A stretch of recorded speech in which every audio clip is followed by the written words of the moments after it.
for joining us today on Coastal and Progressive Rainbow Forum on Society Bites Radio. Today we will be speaking with Carol Miller, and she is the president of PFLAG, the local chapter here covering Sarasota and Manatee counties. And welcome, Carol. So glad to have you here today. Thank you for having me, Steve. And I am going to start out here. I think our listeners may find it fascinating, your story. You are an international person, too, and I just found out that we have a lot of international listeners to our program. So maybe if you could explain a little bit about your life overseas and then you're returning to the United States and how you got involved with PFLAG. And because you did such a great job helping getting this chapter established and set up, I think some of the listeners may appreciate that. So I'm going to turn it over to you now. Certainly.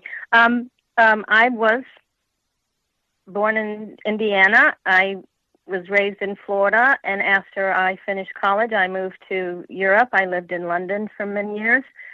I also then lived in Tokyo, working for banks and doing technology, and then I branched off and did some time in Hong Kong. Then my last job was in Dubai, in the United Arab Emirates. And all throughout that time, because I have a family that has quite a few LGBT people in it, and I'm very supportive and helpful for them. So I have always been interested in how other countries manage their equality and their human rights with regard to the gay or trans or queer communities. So now when I returned back to Florida a couple of years ago, there was an opportunity to set up a PFLAG chapter. PFLAG stands for Parents and Families of Lesbian and Gay. They've been around for 48 years, since 1992, and of course they're a national U.S. nonprofit that is supportive of the LGBT community. There are over 400 chapters. They have over 200,000 members, including U.S. and Puerto Rico. And, of course, there wasn't anything here in Florida when I returned from overseas.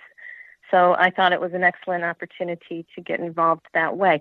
So, yes, the PFLAG Sarasota is one of the 400 chapters, and we've been around. We're coming up on our third anniversary. So we're very happy to support all people in our community.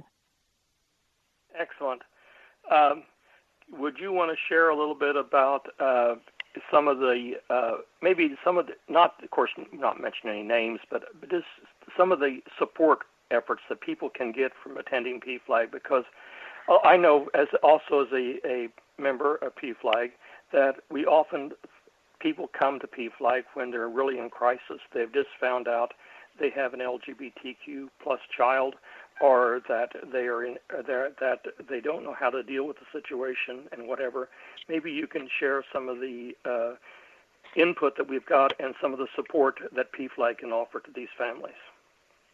Yeah, absolutely. Basically, we are families with LGBTQ people and allies who we love and we support. So we speak up as advocates until all the hearts and minds respect and value and accept LGBTQ people. You know, they are our family members. They are our neighbors, our co-workers. They're people worthy of respect and value just like anybody else walking on the earth. So until all sexual orientations and gender identities and gender expressions are respected, you know, we will always stand up for that. We often get requests from people, as you say, who have just found out that their friend or a family member came out to them. And that's a very important, significant moment, especially for the gay or trans person themselves, because they had to muster up that courage within themselves to trust someone to come out to. So they will get lots of different reactions. You know, if the person they're coming out to, let's say it's a child coming out to a parent, and I'm not talking necessarily about little kids, teenagers or even adults, you know, they harbor their personal feelings inside for so long, they're closeted, and they have to come to a point where they feel safe and they want to come out because that is who they are, and that they're just trying to express themselves. And why shouldn't anybody not be able to do that? So if we get a call that says, oh, my daughter just told me she's transgender and I want to be supportive, then that's great. So we would, first of all, assure them that they're not alone. There are so many people out there who have family members that whatever their reaction is, whether it's positive or negative, it's still valid. People grow up with a lot of prejudice, a lot of misinformation, and a lot of misunderstanding. So eventually, if the reaction is negative, eventually we hope that they can have empathy and come around and support that person that has trusted them with that information. We would hope that they find role models. We just watched a fabulous program that came out this month called Disclosure on Netflix. It's hosted by Laverne Cox, and that has a lot of information about how people are oppressed, and when they come out, they find hope. So those are the kind of things we would do. We have monthly meetings for people. At the moment, we're doing them online with Zoom, and they're the last Tuesday of every month for the Sarasota chapter.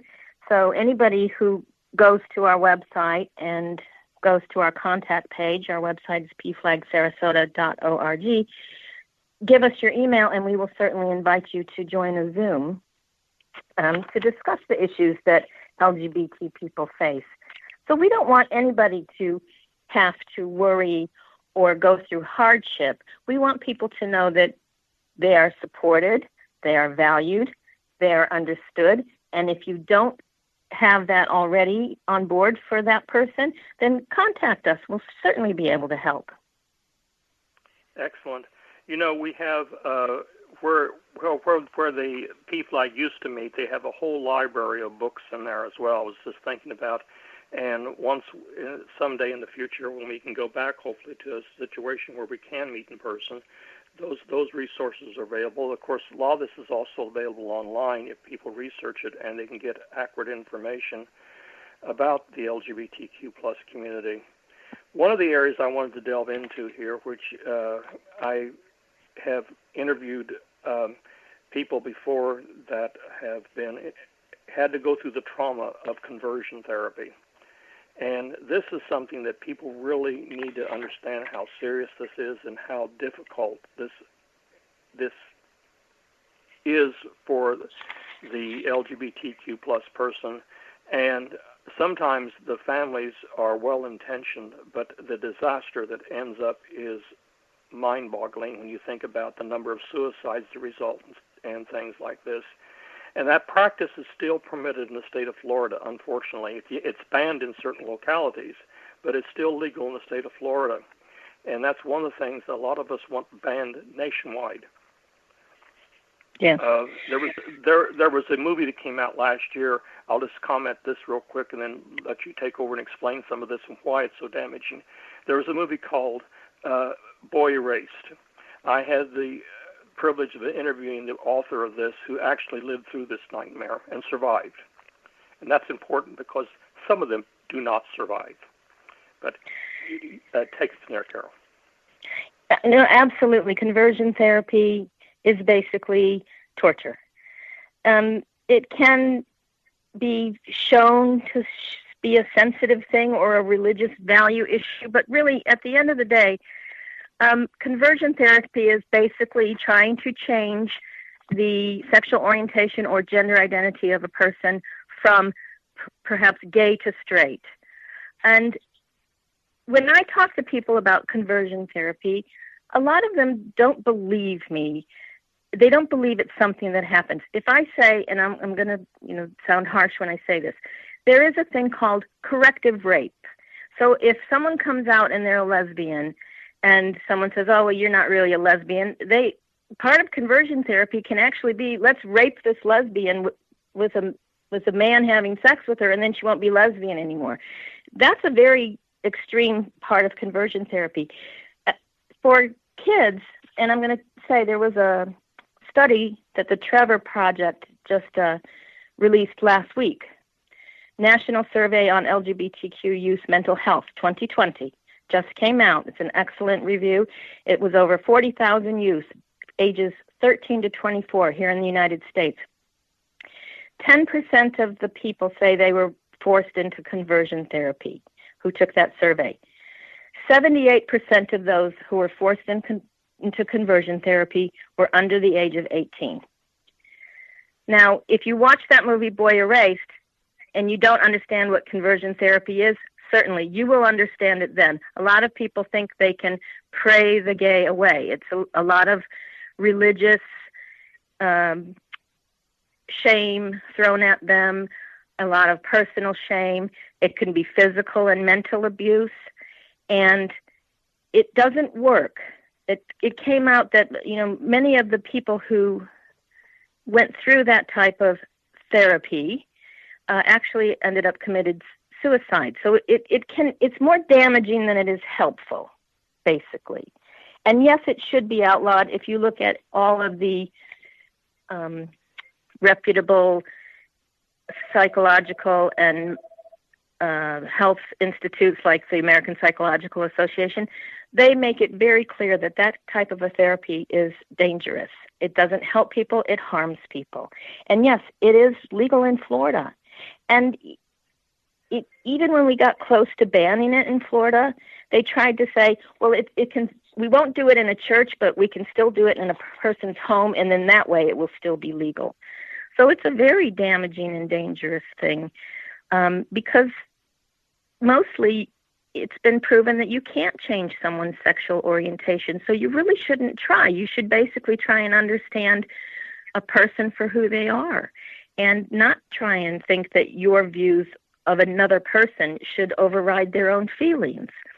So that movie, Boy Erased, it's a very good movie. It was 2018. It makes me laugh because it was Nicole Kidman and Russell Crowe, who are two Australian actors, and they play Arkansas Southern Baptist people as parents in the movie. It's a very good movie. And people who don't understand conversion therapy, it does exist, it does happen, and it is harmful. It's not helpful. So, yeah, that's definitely something that people don't understand and almost don't believe that it happens today in our country.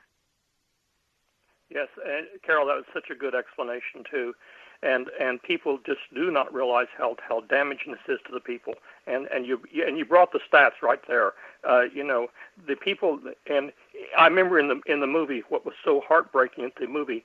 It went through at the end of the movie, and it showed the people who were in that conversion therapy with the person who wrote the book that actually did die, committed suicide, because it's so hopeless for so many of the young people, especially if they're coming from rural areas where they do not have contact with the more cosmopolitan people who are more educated and who understand reality and don't believe in the hocus pocus that what is people call conversion therapy. It's not real. It cannot be done. There's all kinds of scientific results showing it will not work, and the damage is enormous.